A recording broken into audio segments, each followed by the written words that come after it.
Hello! Hello, good morning nga pala sa inyo lahat. Sinusubukan ko lang kung paano ang video ng pagbabloging. Kung pwede ba talaga ako mag-vlog, papractice ako rito sa CR. Subuksan ko lang yung ilaw. At ito na nga, makikita ko na yung sarili ko. So, magandang umaga nga pala sa inyo lahat.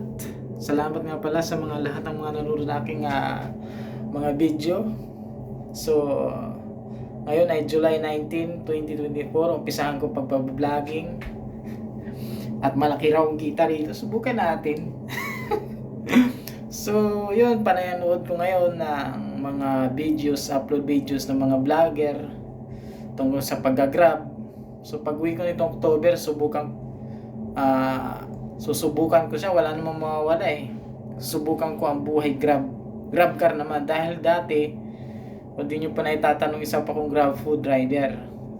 2018, December, nag-umpisa ako sa Siring Mundo. Shoutout nga pala sa mga nakakilala sa akin. So, nag-umpisa ako sa Angkas. Hindi pala. Nag-umpisa ako as a Bonchon rider sa Armal, Sirimundo. So yun, may nakikita ako mga grab food delivery doon. So na-aware ako, paano pa ang kitaan dyan? Malaki pang kita noon, 2018. So, yung sinubukan ko siya, umabot ako hanggang pag-out ko ng 8. Nag-extra ako as Angkas biker. So kalaunan naging grab food rider ako, nag-apply ako sa market pa nga diyan sa BGC. So ayun, tumagal, maganda kitaan. So yung kapatid ko, pinalad makapunta rito sa New Zealand. Ayun, invite niya ako, sagot niya lahat. So sobrang salamat sa aking kapatid sa naranasan ko tong pag-New Zealand.